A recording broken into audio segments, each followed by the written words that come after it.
Today, in Audiobooks for Me, we are going to listen to Frankenstein or the Modern Prometheus by Mary Shelley. This book is divided in 4 videos. This is Part 2. We hope you enjoy it. Chapter 7. On my return, I found the following letter from my father.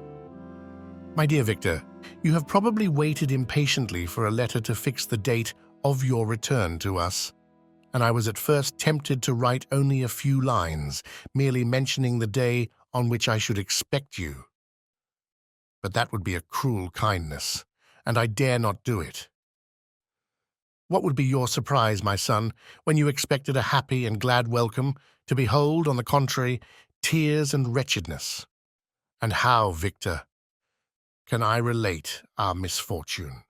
Absence cannot have rendered you callous to our joys and griefs, and how shall I inflict pain on my long-absent son? I wish to prepare you for the woeful news, but I know it is impossible. Even now your eye skims over the page to seek the words which are to convey to you the horrible tidings. William is dead. That sweet child, whose smiles delighted and warmed my heart, who was so gentle, yet so gay. Victor, he is murdered. I will not attempt to console you, but will simply relate the circumstances of the transaction. Last Thursday, May 7th, I, my niece, and your 2 brothers went to walk in Plainpalais. The evening was warm and serene, and we prolonged our walk farther than usual. It was already dusk before we thought of returning. And then we discovered that William and Ernest, who had gone on before, were not to be found. We accordingly rested on a seat until they should return. Presently, Ernest came and inquired if we had seen his brother. He said that he had been playing with him, that William had run away to hide himself, and that he vainly sought for him, and afterwards waited for a long time, but that he did not return. This account rather alarmed us, and we continued to search for him until night fell, when Elizabeth conjectured that he might have returned to the house. He was not there. We returned again with torches, for I could not rest when I thought that my sweet boy had lost himself and was exposed to all the damps and dews of night. Elizabeth also suffered extreme anguish. About 5 in the morning, I discovered my lovely boy, whom the night before I had seen blooming and active in health, stretched on the grass, livid and motionless. The print of the murderer's finger was on his neck. He was conveyed home, and the anguish that was visible in my countenance betrayed the secret to Elizabeth. She was very earnest to see the corpse. At first I attempted to prevent her, but she persisted, and entering the room where it lay, hastily examined the neck of the victim, and clasping her hands exclaimed, "Oh God, I have murdered my darling child." She fainted, and was restored with extreme difficulty. When she again lived, it was only to weep and sigh. She told me that same evening William had teased her to let him wear a very valuable miniature that she possessed of your mother.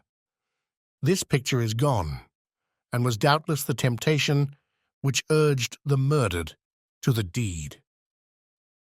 We have no trace of him at present, although our exertions to discover him are unremitted. But they will not restore my beloved William. Come, dearest Victor, you alone can console Elizabeth. She weeps continually and accuses herself unjustly as the cause of his death. Her words pierce my heart. We are all unhappy, but will not that be an additional motive for you, my son, to return and be our comforter, your dear mother? Alas, Victor, I now say, thank God she did not live to witness the cruel, miserable death of her youngest darling. Come, Victor, not brooding thoughts of vengeance against the assassin, but with feelings of peace and gentleness that will heal, instead of festering, the wounds of our minds. Enter the house of mourning, my friend, but with kindness and affection for those who love you, and not with hatred for your enemies. Your affectionate and afflicted father, Alphonse Frankenstein. Geneva, May 12th, 17. Sir. Clerval, who had watched my countenance as I read this letter, was surprised to observe the despair that succeeded the joy I at first expressed on receiving news from my friends. I threw the letter on the table and covered my face with my hands. "My dear Frankenstein," exclaimed Henry when he perceived me weep with bitterness, "are you always to be unhappy? My dear friend, what has happened?" I motioned him to take up the letter while I walked up and down the room in the extremest agitation. Tears also gushed from the eyes of Clerval as he read the account of my misfortune. "I can offer you no consolation, my friend," said he. "Your disaster is irreparable. What do you intend to do?" "To go instantly to Geneva. Come with me, Henry, to order the horses." During our walk, Clerval endeavored to say a few words of consolation. He could only express his heartfelt sympathy. "Poor William," said he, "dear lovely child, he now sleeps with his angel mother. Who that had seen him bright and joyous in his young beauty, but must weep over his untimely loss? To die so miserably, to feel the murderer's grasp. How much more a murderer that could destroy radiant innocence? Poor little fellow, one only consolation have we, his friends mourn and weep, but he is at rest. The pang is over, his sufferings are at an end for ever. A sod covers his gentle form, and he knows no pain. He can no longer be a subject for pity. We must reserve that for his miserable survivors." Clerval spoke thus as we hurried through the streets. The words impressed themselves on my mind, and I remembered them afterwards in solitude. But now, as soon as the horses arrived, I hurried into a cabriolet and bade farewell to my friend. My journey was very melancholy. At first I wished to hurry on, for I longed to console and sympathize with my loved and sorrowing friends, but when I drew near my native town, I slackened my progress. I could hardly sustain the multitude of feelings that crowded into my mind. I passed through scenes familiar to my youth, but which I had not seen for nearly 6 years. How altered everything might be during that time! One sudden and desolating change had taken place, but 1,000 little circumstances might have by degrees worked other alterations, which, although they were done more tranquilly, might not be the less decisive. Fear overcame me. I dared no advance, dreading 1,000 nameless evils that made me tremble, although I was unable to define them. I remained 2 days at Lausanne in this painful state of mind. I contemplated the lake. The waters were placid, all around was calm, and the snowy mountains, the palaces of nature, were not changed. By degrees, the calm and heavenly scene restored me, and I continued my journey towards Geneva. The road ran by the side of the lake, which became narrower as I approached my native town. I discovered more distinctly the black sides of Jura and the bright summit of Mont Blanc. I wept like a child. Dear mountains, my own beautiful lake, how do you welcome your wanderer? Your summits are clear, the sky and lake are blue and placid. Is this to prognosticate peace, or to mock at my unhappiness?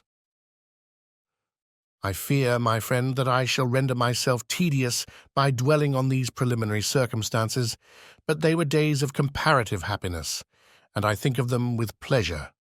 My country, my beloved country, who but a native can tell the delight I took in again beholding thy streams, thy mountains, and more than all, thy lovely lake. Yet as I drew nearer home, grief and fear again overcame me. Night also closed around, and when I could hardly see the dark mountains, I felt still more gloomily. The picture appeared a vast and dim scene of evil, and I foresaw obscurely that I was destined to become the most wretched of human beings. Alas, I prophesied truly and failed only in one single circumstance, that in all the misery I imagined and dreaded, I did not conceive the 100th part of the anguish I was destined to endure. It was completely dark when I arrived in the environs of Geneva. The gates of the town were already shut, and I was obliged to pass the night at Secaron, a village at the distance of half a league from the city. The sky was serene, and as I was unable to rest, I resolved to visit the spot where my poor William had been murdered. As I could not pass through the town, I was obliged to cross the lake in a boat to arrive at Plainpalais. During this short voyage, I saw the lightning playing on the summit of Mont Blanc in the most beautiful figures. The storm appeared to approach rapidly, and, on landing, I ascended a low hill that I might observe its progress. It advanced. The heavens were clouded, and I soon felt the rain coming slowly in large drops, but its violence quickly increased. I quitted my seat and walked on, although the darkness and storm increased every minute, and the thunder burst with a terrific crash over my head. It was echoed from Salève, the Juras, and the Alps of Savoy. Vivid flashes of lightning dazzled my eyes, illuminating the lake, making it appear like a vast sheet of fire. Then, for an instant, everything seemed of a pitchy darkness, until the eye recovered itself from the preceding flash. The storm, as is often the case in Switzerland, appeared at once in various parts of the heavens. The most violent storm hung exactly north of the town, over the part of the lake which lies between the promontory of Belle-Rive and the village of Coppet. Another storm enlightened Jura with faint flashes, and another darkened and sometimes disclosed the Mole, a peaked mountain to the east of the lake. While I watched the tempest, so beautiful yet terrific, I wandered on with a hasty step. This noble war in the sky elevated my spirits. I clasped my hands and exclaimed aloud, "William, dear angel, this is thy funeral, this thy dirge." As I said these words, I perceived in the gloom a figure which stole from behind a clump of trees near me. I stood fixed, gazing intently. I could not be mistaken. A flash of lightning illuminated the object and discovered its shape plainly to me. Its gigantic stature and the deformity of its aspect, more hideous than belongs to humanity, instantly informed me that it was the wretch, the filthy demon, to whom I had given life. What did he there? Could he be, I shuddered at the conception, the murderer of my brother? No sooner did that idea cross my imagination than I became convinced of its truth. My teeth chattered, and I was forced to lean against a tree for support. The figure passed me quickly, and I lost it in the gloom. Nothing in human shape could have destroyed the fair child. He was the murderer. I could not doubt it. The mere presence of the idea was an irresistible proof of the fact. I thought of pursuing the devil, but it would have been in vain, for another flash discovered him to me, hanging among the rocks of the nearly perpendicular ascent of Mont Salève, a hill that bounds Plainpalais on the south. He soon reached the summit and disappeared. I remained motionless. The thunder ceased, but the rain still continued, and the scene was enveloped in an impenetrable darkness. I resolved in my mind the events which I had until now sought to forget. The whole train of my progress toward the creation, the appearance of the works of my own hands at my bedside, its departure. 2 years had now nearly elapsed since the night on which he first received life, and was this his first crime? Alas! I had turned loose into the world a depraved wretch whose delight was in carnage and misery. Had he not murdered my brother? No one can conceive the anguish I suffered during the remainder of the night, which I spent, cold and wet, in the open air. But I did not feel the inconvenience of the weather. My imagination was busy in scenes of evil and despair. I considered the being whom I had cast among mankind, and endowed with the will and power to effect purposes of horror, such as the deed which he had now done, nearly in the light of my own vampire, my own spirit let loose from the grave, and forced to destroy all that was dear to me. Day dawned, and I directed my steps towards the town. The gates were open, and I hastened to my father's house. My first thought was to discover what I knew of the murderer and cause instant pursuit to be made. But I paused when I reflected on the story that I had to tell. A being whom I myself had formed and endued with life had met me at midnight among the precipices of an inaccessible mountain. I remembered also the nervous fever with which I had been seized just at the time that I dated my creation, and which would give an air of delirium to a tale otherwise so utterly improbable. I well knew that if any other had communicated such a relation to me, I should have looked upon it as the ravings of insanity. Besides, the strange nature of the animal would elude all pursuit, even if I were so far credited as to persuade my relatives to commence it. And then, of what use would be pursuit? Who could arrest a creature capable of scaling the overhanging sides of Mont Salève? These reflections determined me, and I resolved to remain silent.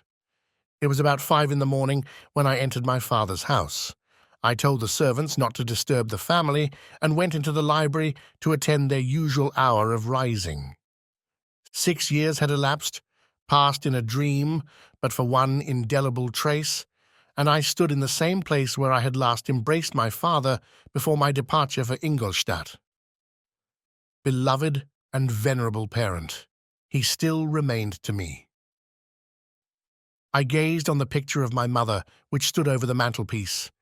It was an historical subject, painted at my father's desire, and represented Caroline Beaufort in an agony of despair, kneeling by the coffin of her dead father. Her garb was rustic and her cheek pale, but there was an air of dignity and beauty that hardly permitted the sentiment of pity. Below this picture was a miniature of William, and my tears flowed when I looked upon it. While I was thus engaged, Ernest entered. He had heard me arrive and hastened to welcome me. "Welcome, my dearest Victor," said he. "Ah, I wish you had come 3 months ago, and then you would have found us all joyous and delighted. You come to us now to share a misery which nothing can alleviate, yet your presence will, I hope, revive our father, who seems sinking under his misfortune, and your persuasions will induce poor Elizabeth to cease her vain and tormenting self-accusations. Poor William, he was our darling and our pride." Tears, unrestrained, fell from my brother's eyes. A sense of mortal agony crept over my frame. Before, I had only imagined the wretchedness of my desolated home. The reality came on me as a new and a not less terrible disaster. I tried to calm Ernest. I inquired more minutely concerning my father, and her I named my cousin. "She most of all," said Ernest, "requires consolation. She accused herself of having caused the death of my brother, and that made her very wretched. But since the murderer has been discovered—" "The murderer discovered! Good God, how can that be? Who could attempt to pursue him? It is impossible. One might as well try to overtake the winds or confine a mountain stream with a straw. I saw him too. He was free last night." "I do not know what you mean," replied my brother in accents of wonder, "but to us the discovery we have made completes our misery. No one would believe it at first, and even now Elizabeth will not be convinced, notwithstanding all the evidence. Indeed, who would credit that Justine Moritz, who was so amiable and fond of all the family, could suddenly become so capable of so frightful, so appalling a crime? Justine Moritz, poor girl, is she the accused? But it is wrongfully. Everyone knows that. No one believes it, surely, Ernest?" "No one did at first. But several circumstances came out that have almost forced conviction upon us, and her own behavior has been so confused as to add to the evidence of facts a weight that, I fear, leaves no hope for doubt. But she will be tried today, and you will then hear all." He then related that the morning on which the murder of poor William had been discovered, Justine had been taken ill and confined to her bed for several days. During this interval, one of the servants, happening to examine the apparel she had worn on the night of the murder, had discovered in her pocket the picture of my mother, which had been judged to be the temptation of the murderer. The servant instantly showed it to one of the others, who, without saying a word to any of the family, went to a magistrate, and upon their deposition, Justine was apprehended. On being charged with the fact, the poor girl confirmed the suspicion in a great measure by her extreme confusion of manner. This was a strange tale, but it did not shake my faith, and I replied earnestly, "You are all mistaken. I know the murderer. Justine, poor good Justine, is innocent." At that instant, my father entered. I saw unhappiness deeply impressed on his countenance, but he endeavored to welcome me cheerfully, and after we had exchanged our mournful greeting, would have introduced some other topic than that of our disaster, had not Ernest exclaimed, "Good God, Papa! Victor says that he knows who was the murderer of poor William." "We do also, unfortunately," replied my father, "for indeed I had rather have been forever ignorant than have discovered so much depravity and ingratitude in one I valued so highly." "My dear father, you are mistaken. Justine is innocent. If she is, God forbid that she should suffer as guilty. She is to be tried today, and I sincerely hope, that she will be acquitted." This speech calmed me. I was firmly convinced in my own mind that Justine, and indeed every human being, was guiltless of this murder. I had no fear, therefore, that any circumstantial evidence could be brought forward strong enough to convict her. My tale was not one to announce publicly. Its astounding horror would be looked upon as madness by the vulgar. Did anyone indeed exist, except I, the Creator, who would believe, unless his senses convinced him, in the existence of the living monument of presumption and rash ignorance which I had let loose upon the world?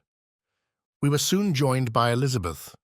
Time had altered her since I last beheld her. It had endowed her with loveliness surpassing the beauty of her childish years. There was the same candor, the same vivacity, but it was allied to an expression more full of sensibility and intellect. She welcomed me with the greatest affection. "Your arrival, my dear cousin," said she, "fills me with hope. You perhaps will find some means to justify my poor, guiltless Justine. Alas! Who is safe if she be convicted of crime? I rely on her innocence as certainly as I do upon my own. Our misfortune is doubly hard to us. We have not only lost that lovely darling boy, but this poor girl, whom I sincerely love, is to be torn away by even a worse fate. If she is condemned, I never shall know joy more. But she will not, I am sure she will not. And then I shall be happy again, even after the sad death of my little William." "She is innocent, my Elizabeth," said I, "and that shall be proved.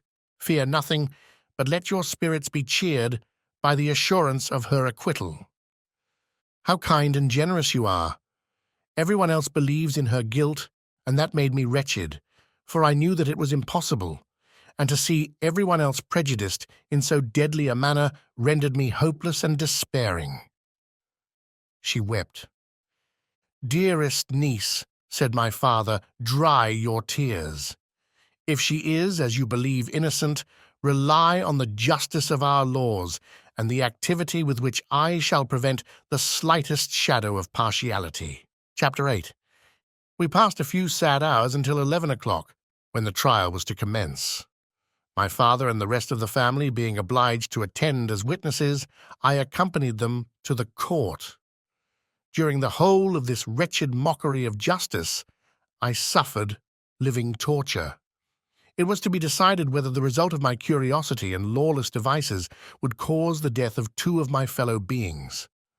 One, a smiling babe full of innocence and joy, the other far more dreadfully murdered, with every aggravation of infamy that could make the murder memorable in horror. Justine also was a girl of merit, and possessed qualities which promised to render her life happy. Now all was to be obliterated in an ignominious grave, and I the cause. 1,000 times rather would I have confessed myself guilty of the crime ascribed to Justine, but I was absent when it was committed, and such a declaration would have been considered as the ravings of a madman, and would not have exculpated her who suffered through me. The appearance of Justine was calm. She was dressed in mourning, and her countenance, always engaging, was rendered by the solemnity of her feelings exquisitely beautiful. Yet she appeared confident in innocence and did not tremble, although gazed on and execrated by thousands, for all the kindness which her beauty might otherwise have excited was obliterated in the minds of the spectators by the imagination of the enormity she was supposed to have committed. She was tranquil, yet her tranquillity was evidently constrained, and as her confusion had before been adduced as a proof of her guilt, she worked up her mind to an appearance of courage. When she entered the court, she threw her eyes round it and quickly discovered where we were seated. A tear seemed to dim her eye when she saw us, but she quickly recovered herself, and a look of sorrowful affection seemed to attest her utter guiltlessness.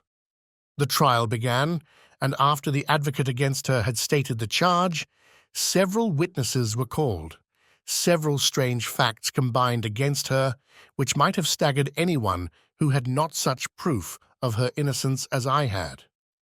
She had been out the whole of the night on which the murder had been committed, and towards morning had been perceived by a market woman not far from the spot where the body of the murdered child had been afterwards found.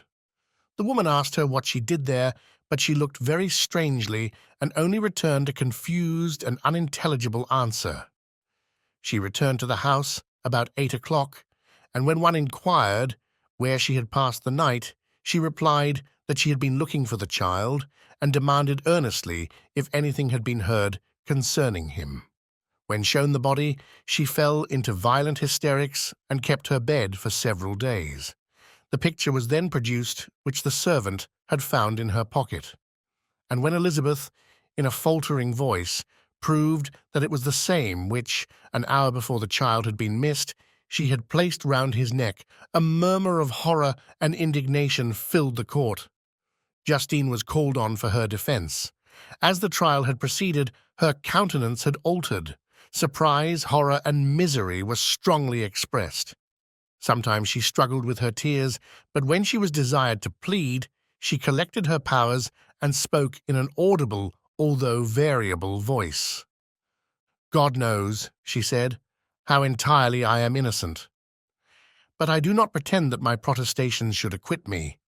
I rest my innocence on a plain and simple explanation of the facts which have been adduced against me, and I hope the character I have always borne will incline my judges to a favorable interpretation where any circumstance appears doubtful or suspicious."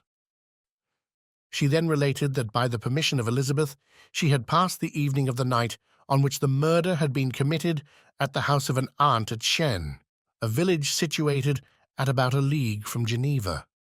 On her return, at about 9 o'clock, she met a man who asked her if she had seen anything of the child who was lost. She was alarmed by this account, and passed several hours in looking for him, when the gates of Geneva were shut, and she was forced to remain several hours of the night in a barn belonging to a cottage, being unwilling to call up the inhabitants, to whom she was well known. Most of the night she spent here watching. Towards morning she believed that she slept for a few minutes. Some steps disturbed her, and she awoke. It was dawn, and she quitted her asylum, that she might again endeavour to find my brother. If she had gone near the spot where his body lay, it was without her knowledge. That she had been bewildered when questioned by the market woman was not surprising, since she had passed a sleepless night, and the fate of poor William was yet uncertain. Concerning the picture, she could give no account. "I know," continued the unhappy victim, "how heavily and fatally this one circumstance weighs against me, but I have no power of explaining it. And when I have expressed my utter ignorance, I am only left to conjecture concerning the probabilities by which it might have been placed in my pocket. But here also I am checked. I believe that I have no enemy on earth, and none surely would have been so wicked as to destroy me wantonly. Did the murderer place it there? I know of no opportunity afforded him for so doing, or if I had, why should he have stolen the jewel, to part with it again so soon? I commit my cause to the justice of my judges, yet I see no room for hope. I beg permission to have a few witnesses examined concerning my character, and if their testimony shall not overweigh my supposed guilt, I must be condemned, although I would pledge my salvation on my innocence. And several witnesses were called who had known her for many years, and they spoke well of her. But fear and hatred of the crime of which they supposed her guilty rendered them timorous and unwilling to come forward. Elizabeth saw even this last resource, her excellent dispositions and irreproachable conduct, about to fail the accused, when, although violently agitated, she desired permission to address the court. "I am," said she, "the cousin of the unhappy child who was murdered, or rather his sister, for I was educated by and have lived with his parents ever since, and even long before his birth. It may therefore be judged indecent in me to come forward on this occasion, but when I see a fellow creature about to perish through the cowardice of her pretended friends, I wish to be allowed to speak, that I may say what I know of her character. I am well acquainted with the accused. I have lived in the same house with her, at one time for 5, and at another for nearly 2 years. During all that period she appeared to me the most amiable and benevolent of human creatures. She nursed Madame Frankenstein, my aunt, in her last illness with the greatest affection and care, and afterwards attended her own mother during a tedious illness in a manner that excited the admiration of all who knew her, after which she again lived in my uncle's house, where she was beloved by all the family. She was warmly attached to the child, who is now dead, and acted towards him like a most affectionate mother. For my own part, I do not hesitate to say that, notwithstanding all the evidence produced against her, I believe and rely on her perfect innocence. She had no temptation for such an action. As to the bauble on which the chief proof rests, if she had earnestly desired it, I should have willingly given it to her. So much do I esteem and value her." A murmur of approbation followed Elizabeth's simple and powerful appeal, but it was excited by her generous interference, and not in favor of poor Justine, on whom the public indignation was turned with renewed violence, charging her with the blackest ingratitude. She herself wept as Elizabeth spoke, but she did not answer. My own agitation and anguish was extreme during the whole trial. I believed in her innocence. I knew it. Could the demon who had, I did not for a minute doubt, murdered my brother also in his hellish sport, have betrayed the innocent to death and ignominy? I could not sustain the horror of my situation, and when I perceived that the popular voice and the countenances of the judges had already condemned my unhappy victim, I rushed out of the court in agony. The tortures of the accused did not equal mine. She was sustained by innocence, but the fangs of remorse tore my bosom and would not forgo their hold. I passed a night of unmingled wretchedness. In the morning I went to the court. My lips and throat were parched. I dared not ask the fatal question, but I was known, and the officer guessed the cause of my visit. The ballots had been thrown. They were all black, and Justine was condemned. I cannot pretend to describe what I then felt. I had before experienced sensations of horror, and I have endeavored to bestow upon them adequate expressions, but words cannot convey an idea of the heart-sickening despair that I then endured. The person to whom I addressed myself added that Justine had already confessed her guilt. "That evidence," he observed, "was hardly required in so glaring a case, but I am glad of it, and indeed none of our judges like to condemn a criminal upon circumstantial evidence, be it ever so decisive." This was strange and unexpected intelligence. What could it mean? Had my eyes deceived me? And was I really as mad as the whole world would believe me to be if I disclosed the object of my suspicions? I hastened to return home, and Elizabeth eagerly demanded the result. "My cousin," replied I, "it is decided as you may have expected. All judges had rather that 10 innocent should suffer than that one guilty should escape. But she has confessed." This was a dire blow to poor Elizabeth, who had relied with firmness upon Justine's innocence. "Alas," said she, "how shall I ever again believe in human goodness? Justine, whom I loved and esteemed as my sister, how could she put on those smiles of innocence only to betray? Her mild eyes seemed incapable of any severity or guile, and yet she has committed a murder." Soon after we heard that the poor victim had expressed a desire to see my cousin. My father wished her not to go, but said that he left it to her own judgment and feelings to decide.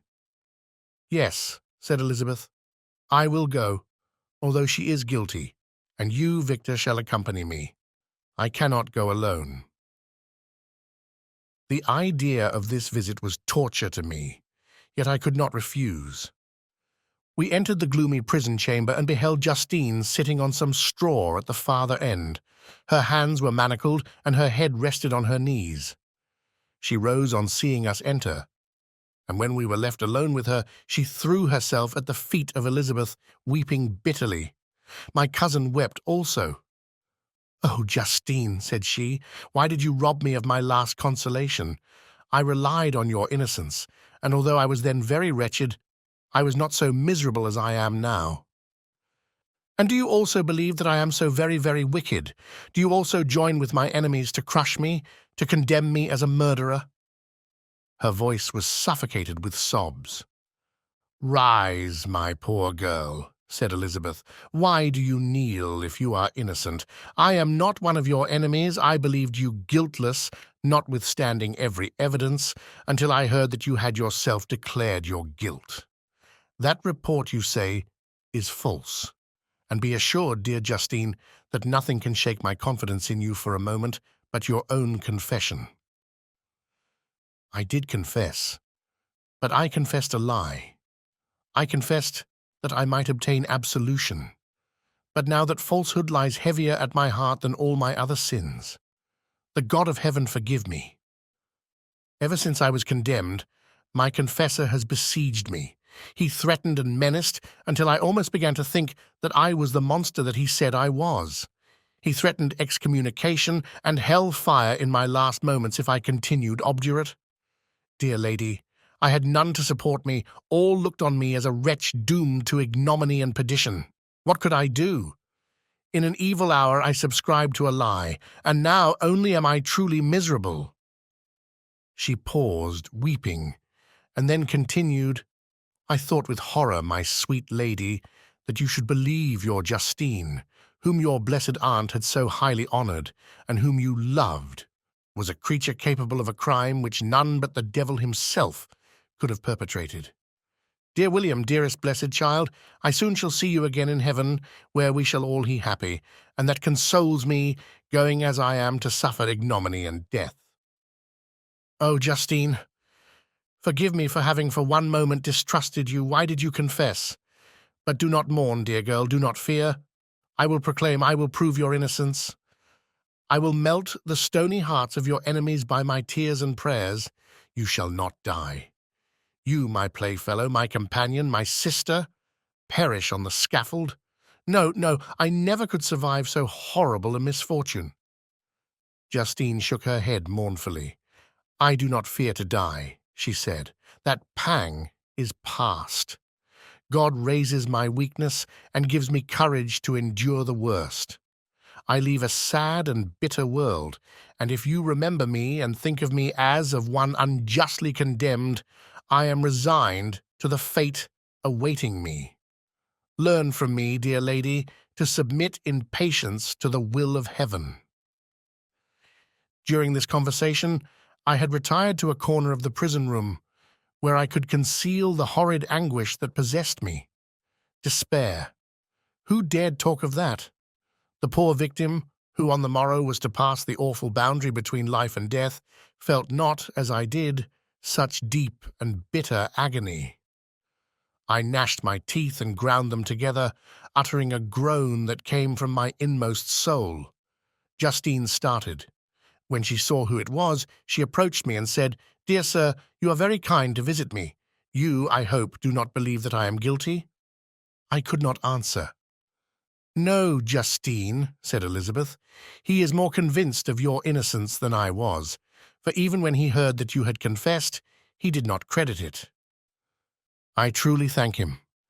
In these last moments I feel the sincerest gratitude towards those who think of me with kindness. How sweet is the affection of others to such a wretch as I am.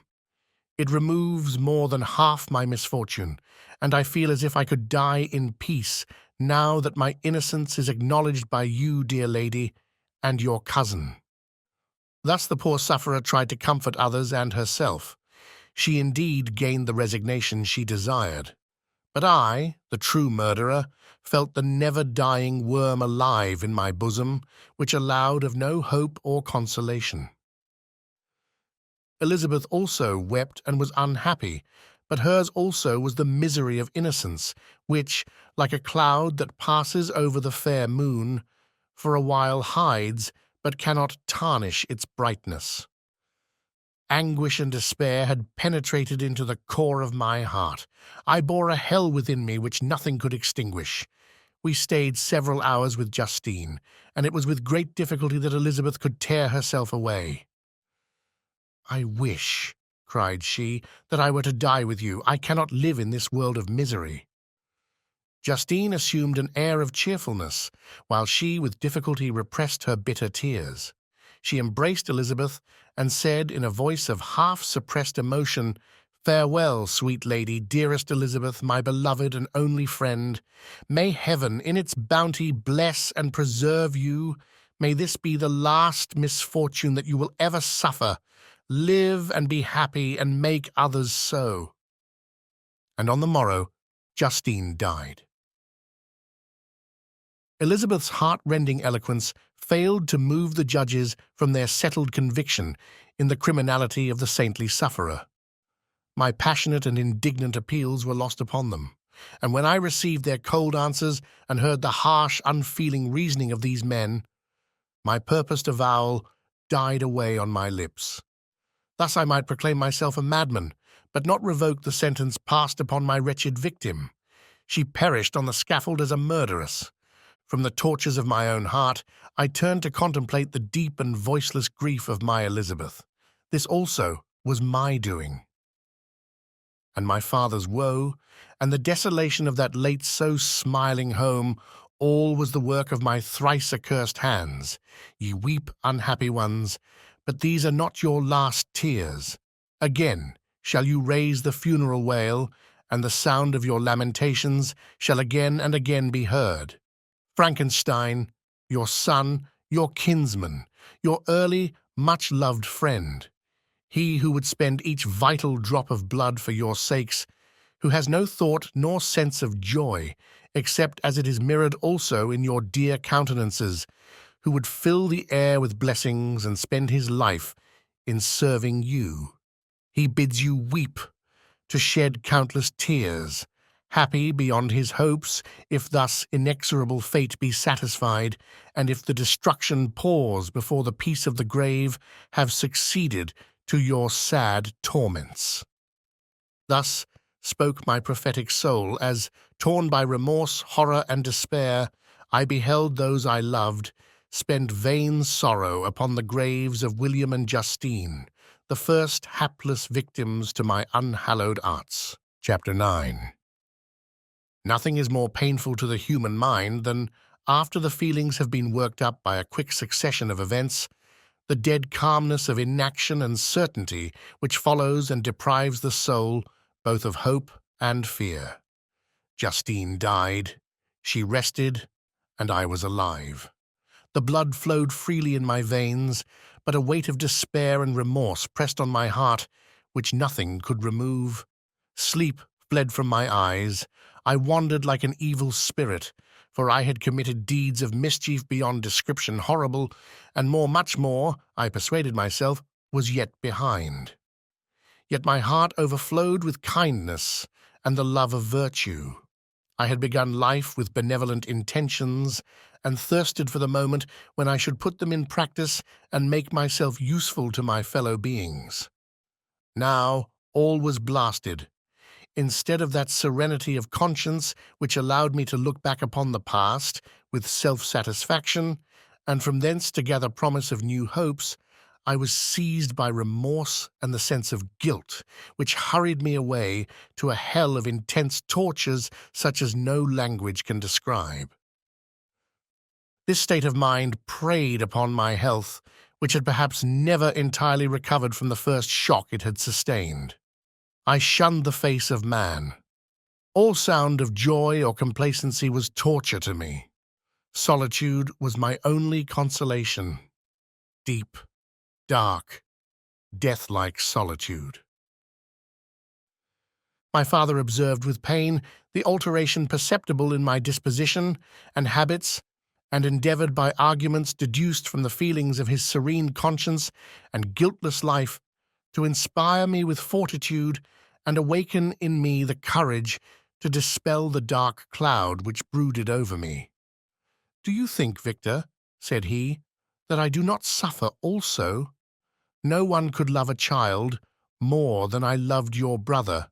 Tears came into his eyes as he spoke.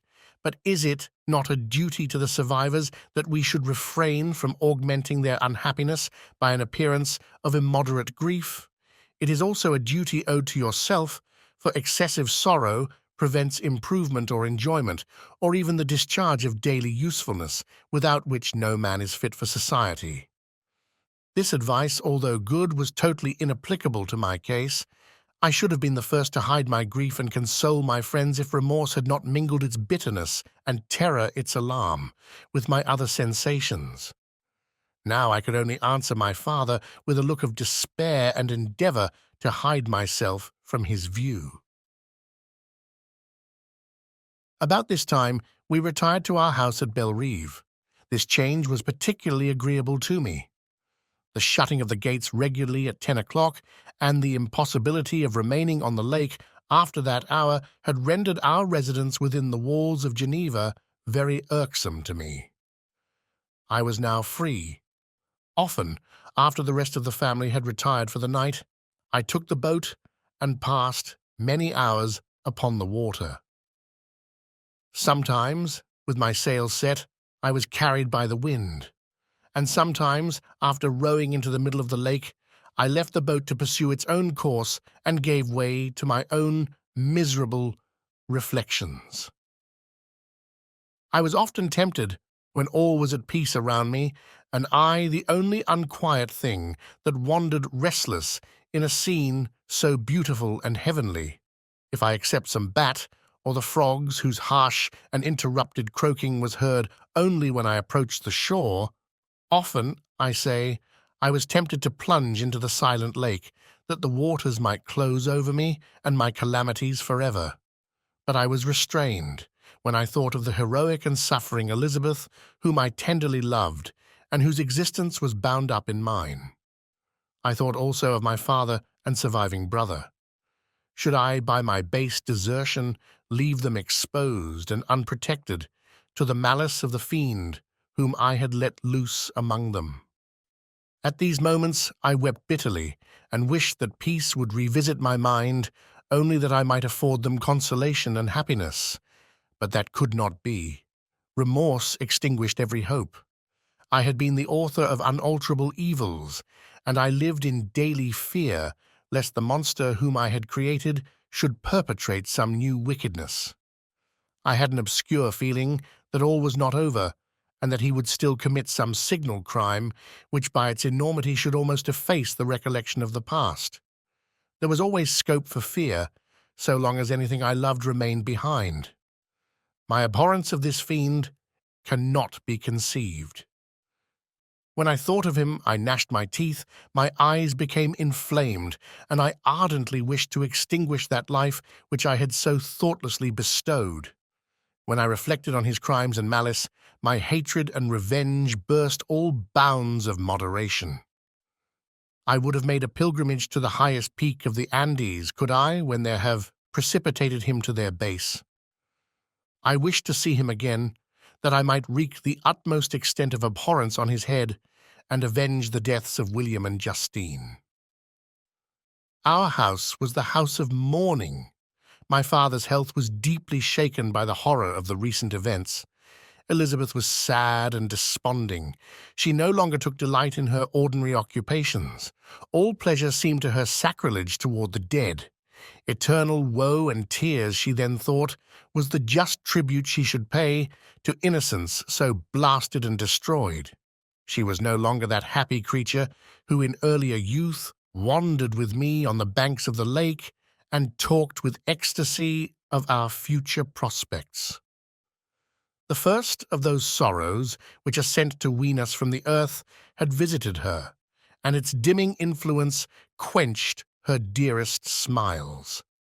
"When I reflect, my dear cousin," said she, "on the miserable death of Justine Moritz, I no longer see the world and its works as they before appeared to me. Before, I looked upon the accounts of vice and injustice that I read in books or heard from others as tales of ancient days or imaginary evils. At least they were remote and more familiar to reason than to the imagination. But now misery has come home, and men appear to me as monsters thirsting for each other's blood. Yet I am certainly unjust. Everybody believed that poor girl to be guilty, and if she could have committed the crime for which she suffered, assuredly she would have been the most depraved of human creatures. For the sake of a few jewels, to have murdered the son of her benefactor and friend, a child whom she had nursed from its birth, and appeared to love as if it had been her own. I could not consent to the death of any human being, but certainly I should have thought such a creature unfit to remain in the society of men. But she was innocent. I feel she was innocent. You are of the same opinion, and that confirms me. Alas, Victor, when falsehood can look so like the truth, who can assure themselves of certain happiness? I feel as if I were walking on the edge of a precipice, towards which thousands are crowding and endeavoring to plunge me into the abyss. William and Justine were assassinated, and the murderer escapes. He walks about the world free and perhaps respected. But even if I were condemned to suffer on the scaffold for the same crimes, I would not change places with such a wretch." I listened to this discourse with the extremest agony. I, not in deed, but in effect, was the true murderer. Elizabeth read my anguish in my countenance, and kindly taking my hand, said, "My dearest friend, you must calm yourself. These events have affected me God knows how deeply, but I am not so wretched as you are. There is an expression of despair and sometimes of revenge in your countenance that makes me tremble. Dear Victor, banish these dark passions. Remember the friends around you who center all their hopes in you. Have we lost the power of rendering you happy? Ah! While we love, while we are true to each other, here in this land of peace and beauty, your native country, we may reap every tranquil blessing. What can disturb our peace?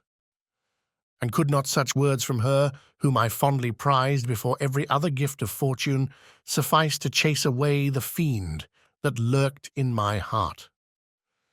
Even as she spoke, I drew near to her, as if in terror, lest at that very moment the destroyer had been near to rob me of her. Thus not the tenderness of friendship, nor the beauty of earth, nor of heaven, could redeem my soul from woe. The very accents of love were ineffectual. I was encompassed by a cloud which no beneficial influence could penetrate. The wounded deer dragging its fainting limbs to some untrodden brake, there to gaze upon the arrow which had pierced it, and to die, was but a type of me. Sometimes I could cope with the sullen despair that overwhelmed me, but sometimes the whirlwind passions of my soul drove me to seek, by bodily exercise and by change of place, some relief from my intolerable sensations. It was during an access of this kind that I suddenly left my home, and bending my steps towards the near alpine valleys, sought in the magnificence, the eternity of such scenes, to forget myself and my ephemeral, because human, sorrows. My wanderings were directed towards the valley of Chamonix. I had visited it frequently during my boyhood. 6 years had passed since then. I was a wreck, but naught had changed in those savage and enduring scenes. I performed the first part of my journey on horseback.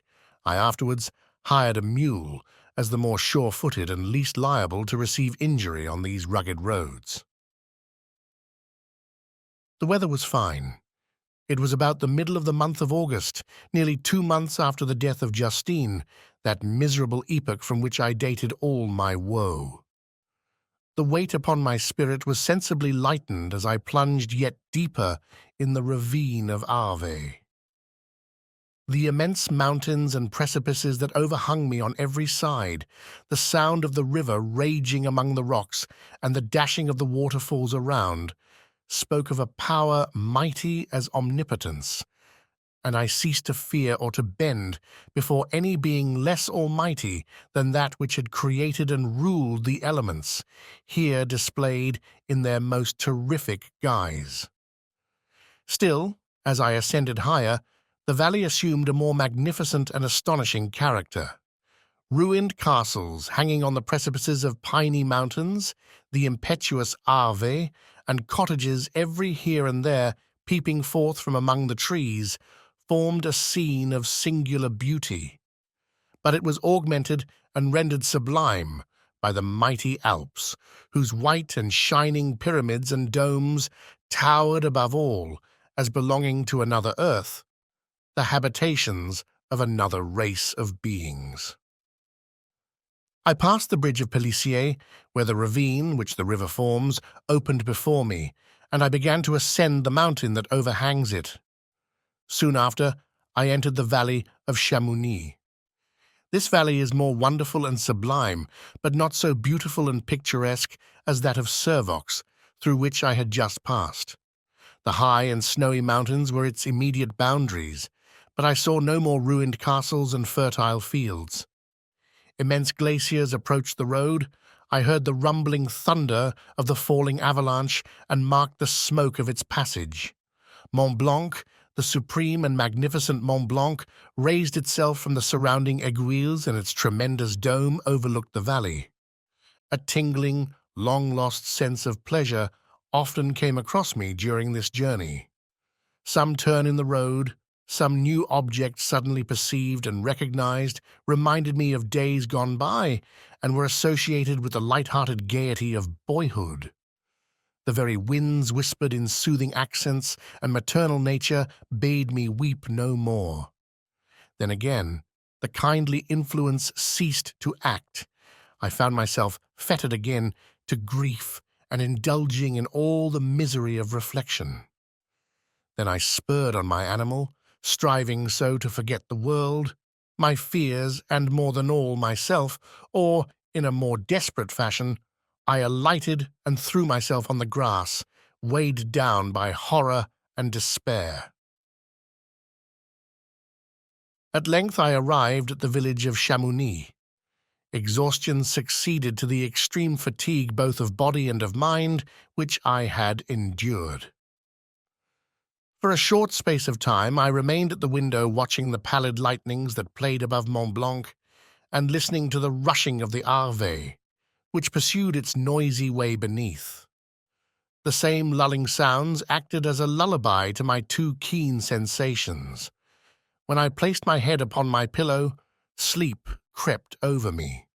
I felt it as it came and blessed the giver of oblivion. Chapter 10. I spent the following day roaming through the valley. I stood beside the sources of the Arveiron, which take their rise in a glacier that with slow pace is advancing down from the summit of the hills to barricade the valley. The abrupt sides of vast mountains were before me. The icy wall of the glacier overhung me. A few shattered pines were scattered around, and the solemn silence of this glorious presence chamber of imperial nature was broken only by the brawling waves or the fall of some vast fragment.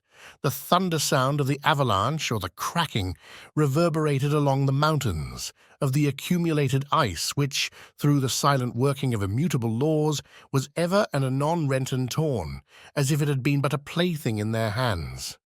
These sublime and magnificent scenes afforded me the greatest consolation that I was capable of receiving. They elevated me from all littleness of feeling, and although they did not remove my grief, they subdued and tranquilized it. In some degree, also, they diverted my mind from the thoughts over which it had brooded for the last month. I retired to rest at night, my slumbers, as it were, waited on and ministered to by the assemblance of grand shapes which I had contemplated during the day. They congregated round me, the unstained snowy mountain-top, the glittering pinnacle, the pine woods and ragged bare ravine, the eagle soaring amidst the clouds. They all gathered round me and bade me be at peace. Where had they fled when the next morning I awoke? All of soul-inspiriting fled with sleep, and dark melancholy clouded every thought. The rain was pouring in torrents, and thick mists hid the summits of the mountains, so that I even saw not the faces of those mighty friends. Still I would penetrate their misty veil and seek them in their cloudy retreats. What were rain and storm to me? My mule was brought to the door, and I resolved to ascend to the summit of Montanvert. I remembered the effect that the view of the tremendous and ever-moving glacier had produced upon my mind when I first saw it. It had then filled me with a sublime ecstasy that gave wings to the soul and allowed it to soar from the obscure world to light and joy. The sight of the awful and majestic in nature had indeed always the effect of solemnizing my mind and causing me to forget the passing cares of life. I determined to go without a guide, for I was well acquainted with the path, and the presence of another would destroy the solitary grandeur of the scene. The ascent is precipitous, but the path is cut into continual and short windings, which enable you to surmount the perpendicularity of the mountain. It is a scene terrifically desolate. In 1,000 spots the traces of the winter avalanche may be perceived, where trees lie broken and strewed on the ground, some entirely destroyed, others bent, leaning upon the jutting rocks of the mountain or transversely upon other trees. The path, as you ascend nigher, is intersected by ravines of snow, down which stones continually roll from above. One of them is particularly dangerous, as the slightest sound, such as even speaking in a loud voice, produces a concussion of air sufficient to draw destruction upon the head of the speaker. The pines are not tall or luxuriant, but they are sombre and add an air of severity to the scene. I looked on the valley beneath. Vast mists were rising from the rivers which ran through it, and curling in thick wreaths around the opposite mountains, whose summits were hid in the uniform clouds, while rain poured from the dark sky and added to the melancholy impression I received from the objects around me. Alas! Why does man boast of sensibilities superior to those apparent in the brute? It only renders them more necessary beings. If our impulses were confined to hunger, thirst, and desire, we might be nearly free. But now we are moved by every wind that blows and a chance word or scene that word may convey to us. We rest. A dream has power to poison sleep. We rise. One wandering thought pollutes the day. We feel, conceive, or reason, laugh or weep, embrace fond woe, or cast our cares away. It is the same. For, be it joy or sorrow, the path of its departure still is free. Man's yesterday may ne'er be like his morrow. Naught may endure but mutability. It was nearly noon when I arrived at the top of the ascent. For some time I sat upon the rock that overlooks the sea of ice. A mist covered both that and the surrounding mountains. Presently a breeze dissipated the cloud, and I descended upon the glacier. The surface is very uneven, rising like the waves of a troubled sea, descending low and interspersed by rifts that sink deep.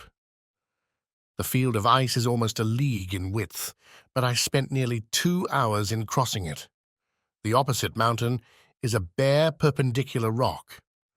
From the side where I now stood, Montanvert was exactly opposite, at the distance of a league, and above it rose Mont Blanc in awful majesty.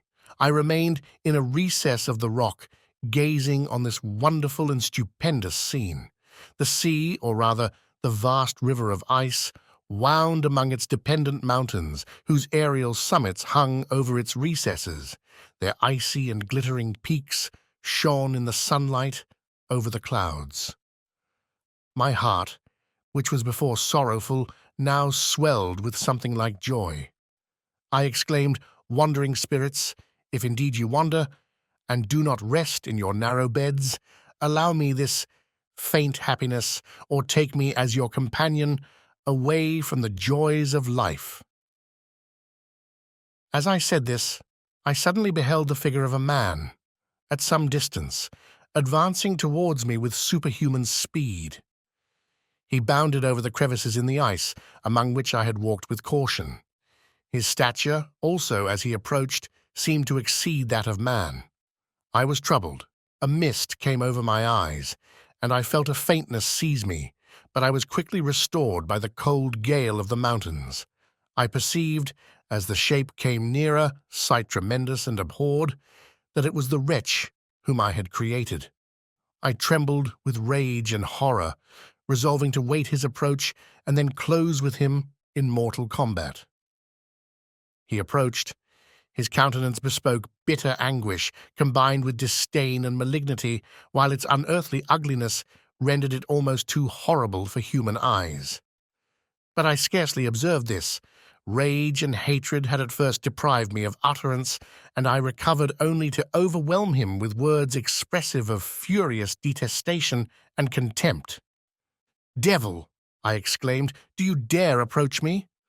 And do not you fear the fierce vengeance of my arm wreaked on your miserable head? Begone, vile insect, or rather, stay, that I may trample you to dust. And oh, that I could, with the extinction of your miserable existence, restore those victims whom you have so diabolically murdered." "I expected this reception," said the demon. "All men hate the wretched. How then must I be hated, who am miserable beyond all living things? Yet you, my creator, detest and spurn me, thy creature, to whom thou art bound by ties only dissoluble by the annihilation of one of us. You purpose to kill me. How dare you sport thus with life? Do your duty towards me, and I will do mine towards you and the rest of mankind. If you will comply with my conditions, I will leave them and you at peace. But if you refuse, I will glut the maw of death until it be satiated with the blood of your remaining friends. Abhorred monster, fiend that thou art, the tortures of hell are too mild a vengeance for thy crimes. Wretched devil, you reproach me with your creation. Come on, then, that I may extinguish the spark which I so negligently bestowed." My rage was without bounds. I sprang on him, impelled by all the feelings which can arm one being against the existence of another. He easily eluded me and said, "Be calm. I entreat you to hear me before you give vent to your hatred on my devoted head. Have I not suffered enough that you seek to increase my misery? Life, although it may only be an accumulation of anguish, is dear to me, and I will defend it. Remember, thou hast made me more powerful than thyself. My height is superior to thine, my joints more supple. But I will not be tempted to set myself in opposition to thee. I am thy creature, and I will be even mild and docile to my natural lord and king, if thou wilt also perform thy part, the which thou owest me. O Frankenstein, be not equitable to every other, and trample upon me alone, to whom thy justice and even thy clemency and affection is most due. remember that I am thy creature. I ought to be thy Adam, but I am rather the fallen angel whom thou drivest from joy for no misdeed. Everywhere I see bliss, from which I alone am irrevocably excluded. I was benevolent and good. Misery made me a fiend. Make me happy, and I shall again be virtuous. Begone! I will not hear you. There can be no community between you and me. We are enemies. Begone! Or let us try our strength in a fight in which one must fall. How can I move thee? Will no entreaties cause thee to turn a favourable eye upon thy creature who implores thy goodness and compassion? Believe me, Frankenstein, I was benevolent. My soul glowed with love and humanity. But am I not alone, miserably alone? You, my creator, abhor me. What hope can I gather from your fellow creatures who owe me nothing? They spurn and hate me. The desert mountains and dreary glaciers are my refuge. I have wandered here many days. The caves of ice, which I only do not fear, are a dwelling to me, and the only one which man does not grudge. These bleak skies I hail, for they are kinder to me than your fellow beings.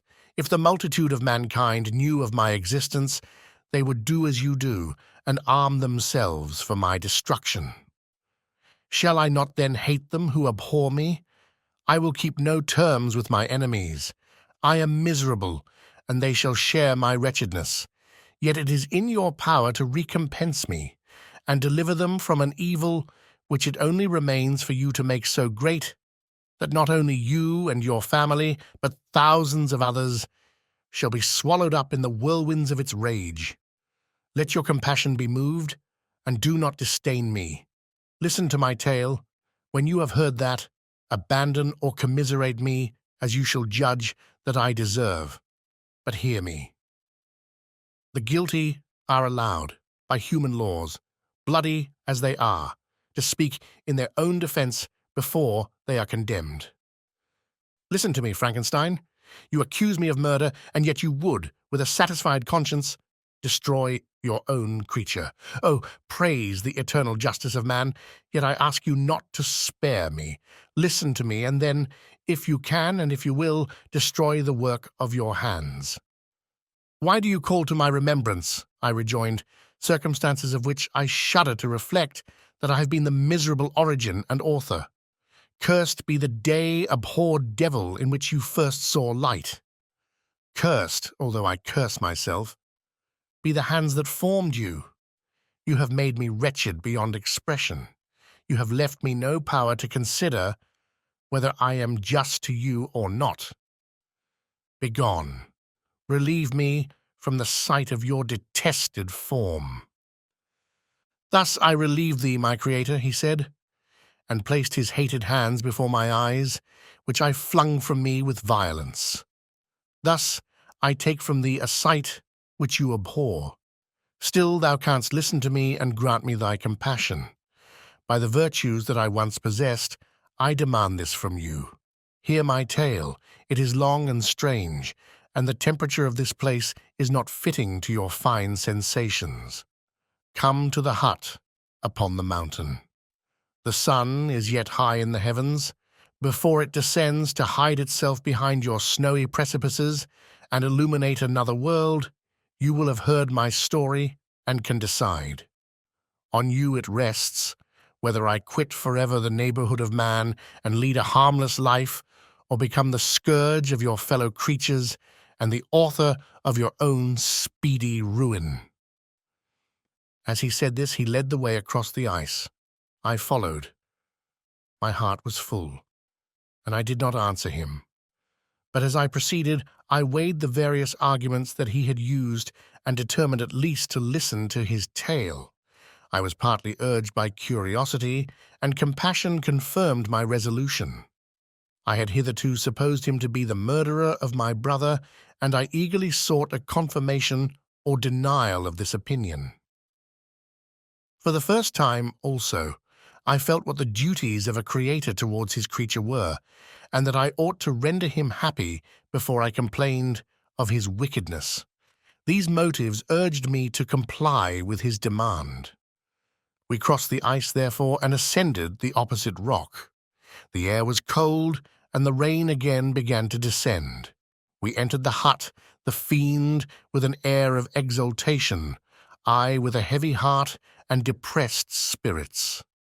But I consented to listen, and seating myself by the fire which my odious companion had lighted, he thus began his tale. Chapter 11. It is with considerable difficulty that I remember the original era of my being. All the events of that period appear confused and indistinct. A strange multiplicity of sensations seized me, and I saw, felt, heard, and smelt at the same time. And it was indeed a long time before I learned to distinguish between the operations of my various senses. By degrees, I remember, a stronger light pressed upon my nerves, so that I was obliged to shut my eyes. Darkness then came over me and troubled me, but hardly had I felt this when, by opening my eyes, as I now suppose, the light poured in upon me again. I walked, and I believe descended, but I presently found a great alteration in my sensations. Before, dark and opaque bodies had surrounded me, impervious to my touch or sight, but I now found that I could wander on at liberty, with no obstacles which I could not either surmount or avoid. The light became more and more oppressive to me, and the heat, wearying me as I walked, I sought a place where I could receive shade. This was the forest near Ingolstadt, and here I lay by the side of a brook, resting from my fatigue until I felt tormented by hunger and thirst. This roused me from my nearly dormant state, and I ate some berries which I found hanging on the trees or lying on the ground. I slaked my thirst at the brook, and then lying down, was overcome by sleep. It was dark when I awoke. I felt cold also, and half frightened, as it were, instinctively finding myself so desolate. Before I had quitted your apartment, on a sensation of cold, I had covered myself with some clothes, but these were insufficient to secure me from the dews of night. I was a poor, helpless, miserable wretch. I knew and could distinguish nothing, but feeling pain invade me on all sides, I sat down and wept. Soon a gentle light stole over the heavens and gave me a sensation of pleasure. I started up and beheld a radiant form rise from among the trees. The moon I gazed with a kind of wonder. It moved slowly, but it enlightened my path, and I again went out in search of berries. I was still cold, when under one of the trees I found a huge cloak with which I covered myself and sat down upon the ground. No distinct ideas occupied my mind. All was confused. I felt light and hunger and thirst and darkness. Innumerable sounds rang in my ears, and on all sides various scents saluted me. The only object that I could distinguish was the bright moon, and I fixed my eyes on that with pleasure. Several changes of day and night passed, and the orb of night had greatly lessened when I began to distinguish my sensations from each other. I gradually saw plainly the clear stream that supplied me with drink and the trees that shaded me with their foliage. I was delighted when I first discovered that a pleasant sound, which often saluted my ears, proceeded from the throats of the little winged animals who had often intercepted the light from my eyes. I began also to observe, with greater accuracy, the forms that surrounded me, and to perceive the boundaries of the radiant roof of light which canopied me. Sometimes I tried to imitate the pleasant songs of the birds, but was unable. Sometimes I wished to express my sensations in my own mode, but the uncouth and inarticulate sounds which broke from me frightened me into silence again. The moon had disappeared from the night, and again, with a lessened form, showed itself, while I still remained in the forest. My sensations had, by this time, become distinct, and my mind received every day additional ideas. My eyes became accustomed to the light, and to perceive objects in their right forms. I distinguished the insect from the herb, and by degrees, one herb from another. I found that the sparrow uttered none but harsh notes, whilst those of the blackbird and thrush were sweet and enticing. One day, when I was oppressed by cold, I found a fire which had been left by some wandering beggars, and was overcome with delight at the warmth I experienced from it. In my joy I thrust my hand into the live embers, but quickly drew it out again with a cry of pain. How strange, I thought, that the same cause should produce such opposite effects. I examined the materials of the fire, and to my joy found it to be composed of wood. I quickly collected some branches, but they were wet and would not burn. I was pained at this and sat still watching the operation of the fire. The wet wood, which I had placed near the heat, dried and itself became inflamed. I reflected on this, and by touching the various branches, I discovered the cause and busied myself in collecting a great quantity of wood that I might dry it and have a plentiful supply of fire. When night came on and brought sleep with it, I was in the greatest fear lest my fire should be extinguished. I covered it carefully with dry wood and leaves and placed wet branches upon it, and then, spreading my cloak, I lay on the ground and sank into sleep. It was morning when I awoke, and my first care was to visit the fire. I uncovered it, and a gentle breeze quickly fanned it into a flame. I observed this also and contrived a fan of branches, which roused the embers when they were nearly extinguished. When night came again, I found, with pleasure, that the fire gave light as well as heat, and that the discovery of this element was useful to me in my food, for I found some of the offals that the travellers had left had been roasted and tasted much more savoury than the berries I gathered from the trees. I tried, therefore, to dress my food in the same manner, placing it on the live embers. I found that the berries were spoiled by this operation, and the nuts and roots much improved. Food, however, became scarce, and I often spent the whole day searching in vain for a few acorns to assuage the pangs of hunger. When I found this, I resolved to quit the place that I had hitherto inhabited to seek for one where the few wants I experienced would be more easily satisfied. In this emigration, I exceedingly lamented the loss of the fire which I had obtained through accident and knew not how to reproduce it. I gave several hours to the serious consideration of this difficulty, but I was obliged to relinquish all attempt to supply it, and wrapping myself up in my cloak, I struck across the wood towards the setting sun. I passed 3 days in these rambles, and at length discovered the open country. A great fall of snow had taken place the night before, and the fields were of one uniform white. The appearance was disconsolate, and I found my feet chilled by the cold, damp substance that covered the ground. It was about 7 in the morning, and I longed to obtain food and shelter. At length I perceived a small hut, on a rising ground, which had doubtless been built for the convenience of some shepherd. This was a new sight to me, and I examined the structure with great curiosity. Finding the door open, I entered. An old man sat in it, near a fire, over which he was preparing his breakfast.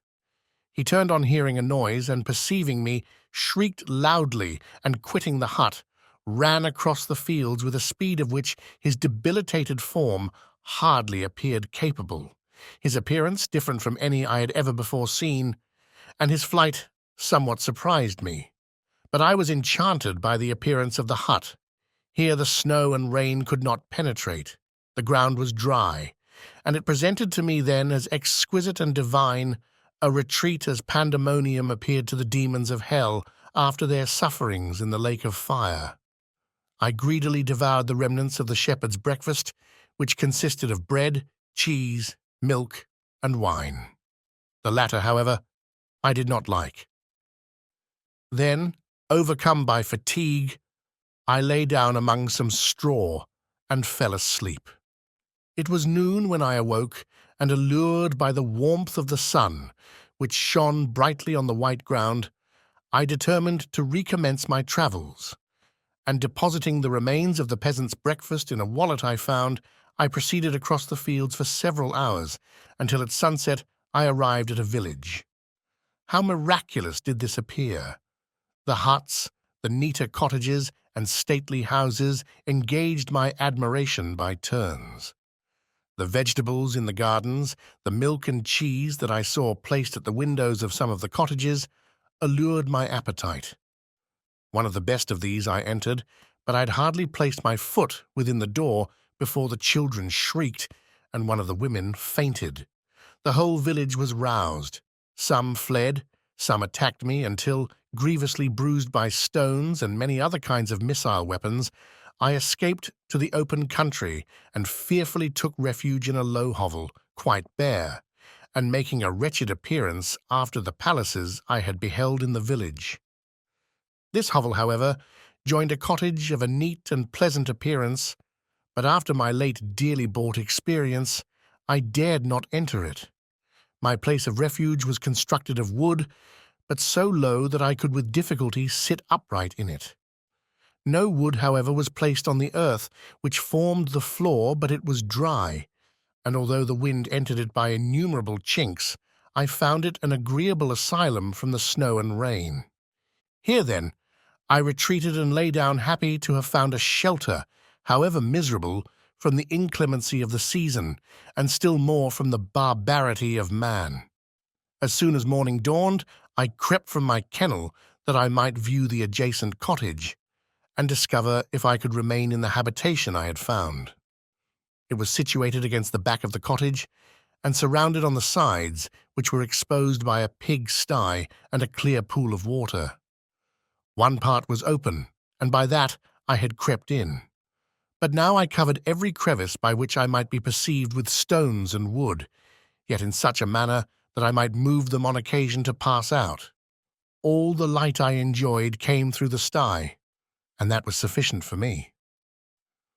Having thus arranged my dwelling and carpeted it with clean straw, I retired, for I saw the figure of a man at a distance, and I remembered too well my treatment the night before to trust myself in his power.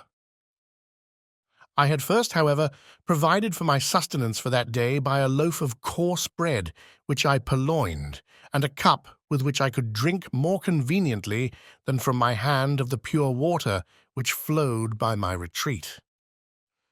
The floor was a little raised, so that it was kept perfectly dry, and by its vicinity to the chimney of the cottage, it was tolerably warm. Being thus provided, I resolved to reside in this hovel until something should occur which might alter my determination. It was indeed a paradise compared to the bleak forest, my former residence, the rain-dropping branches and dank earth. I ate my breakfast with pleasure, and was about to remove a plank to procure myself a little water, when I heard a step, and looking through a small chink, I beheld a young creature with a pail on her head passing before my hovel. The girl was young and of gentle demeanour, unlike what I have since found cottagers and farmhouse servants to be. Yet she was meanly dressed, a coarse blue petticoat and a linen jacket being her only garb. Her fair hair was plaited but not adorned. She looked patient yet sad. I lost sight of her, and in about a quarter of an hour she returned bearing the pail, which was now partly filled with milk. As she walked along, seemingly incommoded by the burden, a young man met her, whose countenance expressed a deeper despondence. Uttering a few sounds with an air of melancholy, he took the pail from her head and bore it to the cottage himself. She followed, and they disappeared. Presently, I saw the young man again, with some tools in his hand, cross the field behind the cottage, and the girl was also busied, sometimes in the house and sometimes in the yard. On examining my dwelling, I found that one of the windows of the cottage had formerly occupied a part of it, but the panes had been filled up with wood. In one of these was a small and almost imperceptible chink, through which the eye could just penetrate. Through this crevice a small room was visible, whitewashed and clean, but very bare of furniture. In one corner, near a small fire, sat an old man, leaning his head on his hands in a disconsolate attitude. The young girl was occupied in arranging the cottage, but presently she took something out of a drawer, which employed her hands, and she sat down beside the old man, who, taking up an instrument, began to play and to produce sounds sweeter than the voice of the thrush or the nightingale. It was a lovely sight, even to me, poor wretch who had never beheld aught beautiful before. The silver hair and benevolent countenance of the aged cottager won my reverence, while the gentle manners of the girl enticed my love.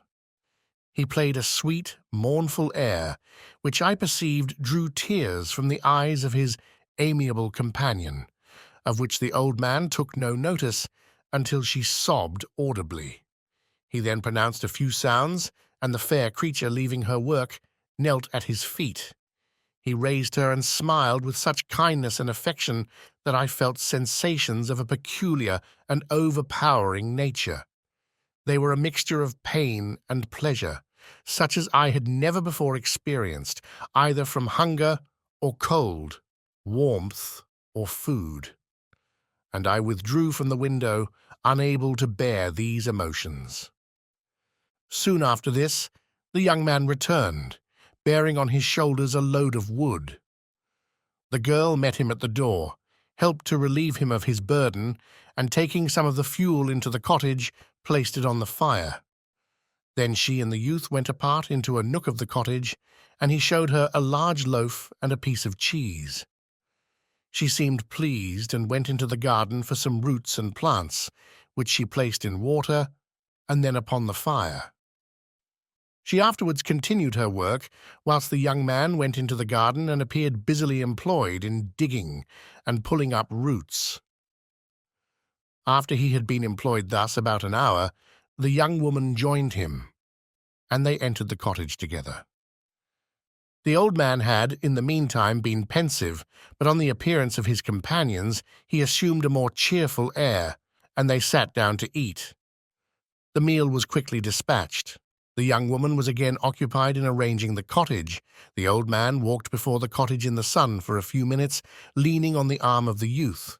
Nothing could exceed in beauty the contrast between these two excellent creatures. One was old, with silver hairs and a countenance beaming with benevolence and love. The younger was slight and graceful in his figure, and his features were moulded with the finest symmetry, yet his eyes and attitude expressed the utmost sadness and despondency. The old man returned to the cottage, and the youth, with tools different from those he had used in the morning, directed his steps across the fields.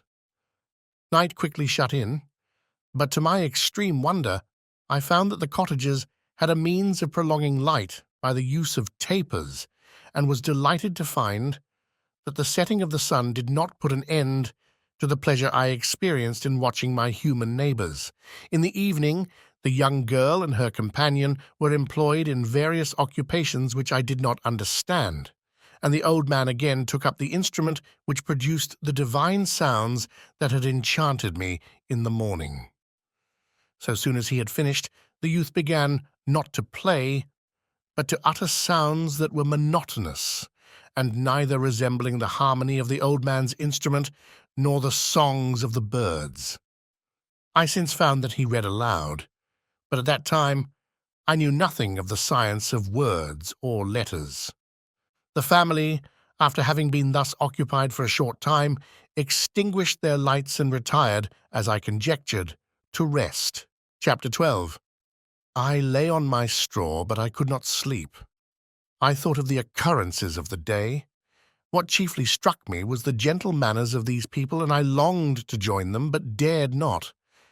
I remembered too well the treatment I had suffered the night before from the barbarous villagers, and resolved, whatever course of conduct I might hereafter think it right to pursue, that for the present I would remain quietly in my hovel, watching and endeavoring to discover the motives which influenced their actions.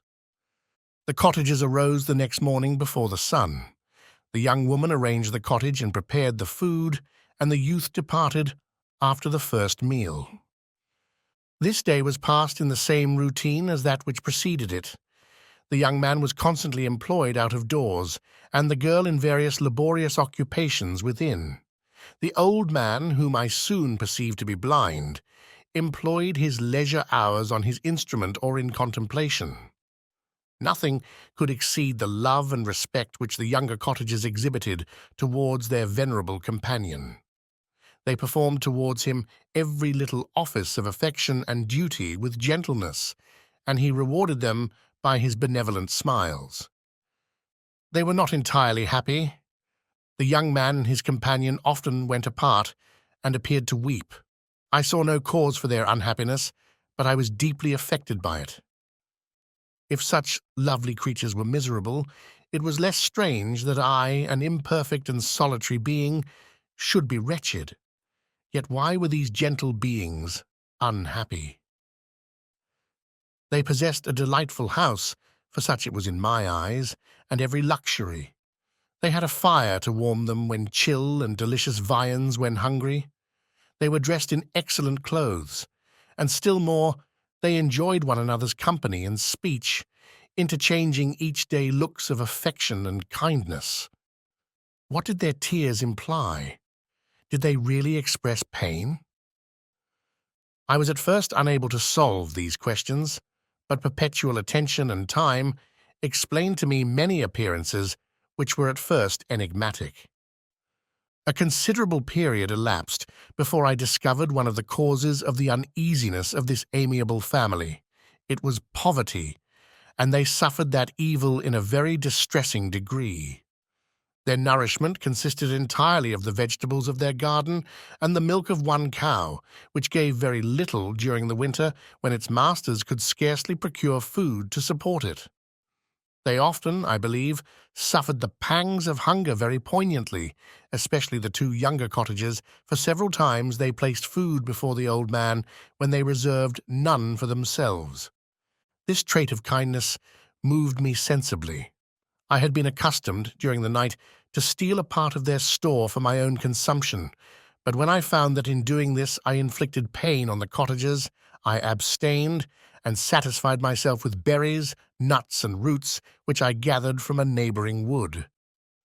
I discovered also another means through which I was enabled to assist their labors. I found that the youth spent a great part of each day in collecting wood for the family fire, and during the night I often took his tools, the use of which I quickly discovered, and brought home firing sufficient for the consumption of several days. I remember the first time that I did this. The young woman, when she opened the door in the morning, appeared greatly astonished on seeing a great pile of wood on the outside. She uttered some words in a loud voice, and the youth joined her, who also expressed surprise. I observed with pleasure that he did not go to the forest that day, but spent it in repairing the cottage and cultivating the garden. By degrees, I made a discovery of still greater moment. I found that these people possessed a method of communicating their experience and feelings to one another by articulate sounds. I perceived that the words they spoke sometimes produced pleasure or pain, smiles or sadness in the minds and countenances of the hearers. This was indeed a godlike science, and I ardently desired to become acquainted with it, but I was baffled in every attempt I made for this purpose. Their pronunciation was quick, and the words they uttered, not having any apparent connection with visible objects, I was unable to discover any clue by which I could unravel the mystery of their reference. By great application, however, and after having remained during the space of several revolutions of the moon in my hovel, I discovered the names that were given to some of the most familiar objects of discourse. I learned and applied the words fire, milk, bread, and wood. I learned also the names of the cottagers themselves. The youth and his companion had each of them several names, but the old man had only one, which was father. The girl was called Zister or Agatha, and the youth Felix, brother, Orson. I cannot describe the delight I felt when I learned the ideas appropriated to each of these sounds and was able to pronounce them. I distinguished several other words without being able as yet to understand or apply them, such as good, dearest, unhappy. I spent the winter in this manner. The gentle manners and beauty of the cottagers greatly endeared them to me. When they were unhappy, I felt depressed. When they rejoiced, I sympathized in their joys. I saw few human beings besides them, and if any other happened to enter the cottage, their harsh manners and rude gait only enhanced to me the superior accomplishments of my friends. The old man, I could perceive, often endeavored to encourage his children, as sometimes I found that he called them, to cast off their melancholy. He would talk in a cheerful accent, with an expression of goodness that bestowed pleasure even upon me. Agatha listened with respect, her eyes sometimes filled with tears, which she endeavored to wipe away unperceived, but I generally found that her countenance and tone were more cheerful after having listened to the exhortations of her father. It was not thus with Felix. He was always the saddest of the group, and even to my unpractised senses he appeared to have suffered more deeply than his friends. But if his countenance was more sorrowful, his voice was more cheerful than that of his sister, especially when he addressed the old man. I could mention innumerable instances which, although slight, marked the dispositions of these amiable cottagers. In the midst of poverty and want, Felix carried with pleasure to his sister the first little white flower that peeped out from beneath the snowy ground. Early in the morning, before she had risen, he cleared away the snow that obstructed her path to the milk-house, drew water from the well, and brought the wood from the outhouse, where, to his perpetual astonishment, he found his store always replenished by an invisible hand. In the day, I believe, he worked sometimes for a neighboring farmer, because he often went forth and did not return until dinner, yet brought no wood with him. At other times he worked in the garden, but as there was little to do in the frosty season, he read to the old man and Agatha. This reading had puzzled me extremely at first, but by degrees I discovered that he uttered many of the same sounds when he read as when he talked. I conjectured, therefore, that he found on the paper signs for speech which he understood, and I ardently longed to comprehend these also. But how was that possible when I did not even understand the sounds for which they stood as signs? I improved, however, sensibly in this science, but not sufficiently to follow up any kind of conversation, although I applied my whole mind to the endeavour, for I easily perceived that although I eagerly longed to discover myself to the cottagers, I ought not to make the attempt until I had first become master of their language, which knowledge might enable me to make them overlook the deformity of my figure. For with this also the contrast perpetually presented to my eyes had made me acquainted. I had admired the perfect forms of my cottagers, their grace, beauty, and delicate complexions, but how was I terrified when I viewed myself in a transparent pool? At first I started back, unable to believe that it was indeed I who was reflected in the mirror, and when I became fully convinced that I was in reality the monster that I am, I was filled with the bitterest sensations of despondence and mortification. Alas! I did not yet entirely know the fatal effects of this miserable deformity. As the sun became warmer and the light of day longer, the snow vanished, and I beheld the bare trees and the black earth. From this time, Felix was more employed, and the heart-moving indications of impending famine disappeared. Their food, as I afterwards found, was coarse, but it was wholesome, and they procured a sufficiency of it. Several new kinds of plants sprang up in the garden, which they dressed, and these signs of comfort increased daily as the season advanced. The old man, leaning on his son, walked each day at noon, when it did not rain, as I found it was called, when the heavens poured forth its waters. This frequently took place, but a high wind quickly dried the earth, and the season became far more pleasant than it had been. My mode of life in my hovel was uniform. During the morning, I attended the motions of the cottagers, and when they were dispersed in various occupations, I slept. The remainder of the day was spent in observing my friends. When they had retired to rest, if there was any moon or the night was starlight, I went into the woods and collected my own food and fuel for the cottage. When I returned, as often as it was necessary, I cleared their path from the snow and performed those offices that I had seen done by Felix. I afterwards found that these labours, performed by an invisible hand, greatly astonished them, and once or twice I heard them on these occasions utter the words "good spirit," "wonderful." But I did not then understand the signification of these terms. My thoughts now became more active, and I longed to discover the motives and feelings of these lovely creatures. I was inquisitive to know why Felix appeared so miserable and Agatha so sad. I thought, foolish wretch, that it might be in my power to restore happiness to these deserving people. When I slept or was absent, the forms of the venerable blind father, the gentle Agatha, and the excellent Felix flitted before me. I looked upon them as superior beings who would be the arbiters of my future destiny. I formed in my imagination 1,000 pictures of presenting myself to them and their reception of me. I imagined that they would be disgusted until, by my gentle demeanour and conciliating words, I should first win their favour, and afterwards their love. These thoughts exhilarated me and led me to apply with fresh ardour to the acquiring the art of language. My organs were indeed harsh but supple, and although my voice was very unlike the soft music of their tones, yet I pronounced such words as I understood with tolerable ease.